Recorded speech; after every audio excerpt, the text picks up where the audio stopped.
सारे भारतवासियों के मैं नमस्ते बोल के शुरू करना चाहता हूँ। मैं सनीर रहमान, मैं सऊदी अरब के एक बांग्लादेशी मुस्लिम परिवार में पैदा हुआ था।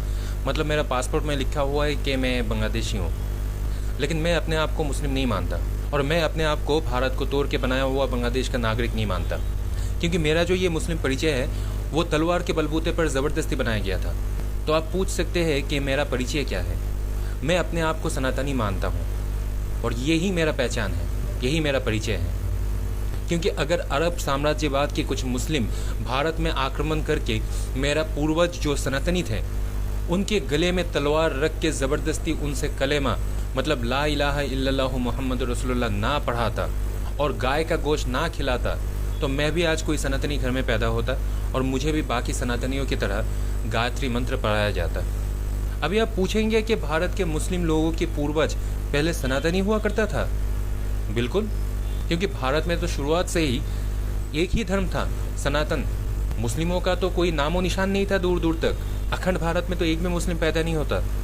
अगर 644 सन में उमर बिन खत्ताब भारत को आक्रमण नहीं किया होता, 711 सन में मोहम्मद बिन कासिम ने अगर भारत को आक्रमण ना किया होता, 1001 सन में मोहम्मद गजनी अगर भारत को आक्रमण ना किया होता, 1175 सन में मोहम्मद घौरी अगर भारत को आक्रमण ना किया होता, 1204 सन में इख्तियारुद्दीन मोहम्मद बुख्तियार खिलजी अगर भारत को आक्रमण ना किया होता, 1519 सन में जोहिरुद्दीन मोहम्मद बाबर अगर भारत को आक्रमण ना किया होता। जोहिरुद्दीन मोहम्मद बाबर, जिसको हम बाबर के नाम से जानते हैं, एक भी मुस्लिम पैदा नहीं होता ये अखंड भारत में। अगर 1528 सन में बाबर अगर अयोध्या में राम मंदिर को तोड़ के अगर उधर बाबरी मस्जिद ना बनाता, एक भी मुस्लिम पैदा नहीं होता इस अखंड भारत में। अगर 1701 सन में औरंगजेब गुजरात के सोमनाथ मंदिर को तोड़ के उधर मस्जिद ना बनाता। इस तरह इस्लाम को फॉलो करने वाले मुस्लिम जिहादी लोग पिछले 1300 साल से भारत में आक्रमण करके 30,000 से भी ज़्यादा मंदिरों को तोड़ के उधर मस्जिद बनाया था और इन मुस्लिमों को भारत को आक्रमण करने के लिए किसी ने निमंत्रण नहीं किया था।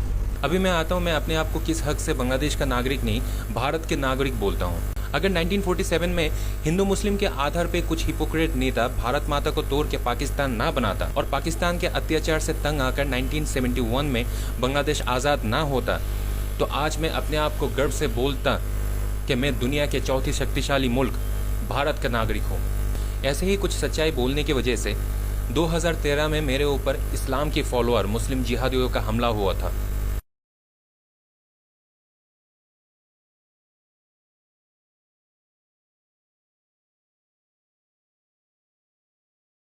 2016 में इस्लाम के फॉलोअर मुस्लिम जिहादियों के ग्रुप अंसारुल्लाह बंगला ने धमकी दिया था कि मुझे बांग्लादेश के बाहर ही ज़बह करके हत्या करेगा।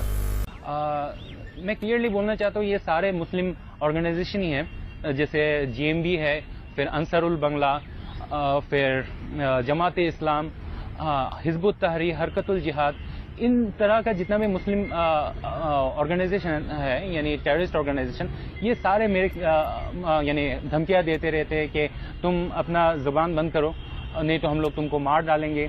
तो यही चलते आ रहा है ये 2013 से लेकर अभी तक। अभी कुछ दिन पहले मेरा नाम वो हिट लिस्ट में आ गया जेएमबी का कि मूवमेंट बंद करो नहीं तो हम तुम्हारा मूवमेंट बंद कर देंगे। मैं अभी भी इस्लाम के फॉलोअर मुस्लिम जिहादियों से छुपा छुपा फिर रहा हूँ और मैं अभी इंडिया में रह रहा हूँ। Finally, he came to India, and now after the Sylhet attack, fresh intelligence inputs have emerged that indicate that the Jamaatul Mujahideen Bangladesh and IS are targeting, trying to figure him out where his location is, and there is a serious threat to his life. And because of that reason, he is shifting his locations every now and then. He is not allowed to speak on phones, and that's the situation that persists at this point in time. मैं सारे सनातनियों भारतवासियों को विनती करना चाहता हूँ, मुझे आप अपनी संस्कृति जो मेरे पूर्वज के धर्म था उसमें वापस आने दें। घर वापसी का जितना भी रीति रिवाज होता है मैं सारे अपनाने के लिए तैयार हूँ। मुझे भारत में नागरिक के तौर में रहने दें। अगर भारत के नागरिक ना भी बना पाए, कम से कम मुझे भारत में रहने का अनुमति दे के मेरा ज़िंदगी बचाए। मैं मुस्लिम घर में पैदा ज़रूर हुआ था, लेकिन सनातनी परिचय लेके मरना चाहता हूँ। मुझे बस इतना हक दे दे कि मैं आप लोगों की तरह बोल सकूँ, भारत माता की जय, वंदे मातरम, जय हिंद।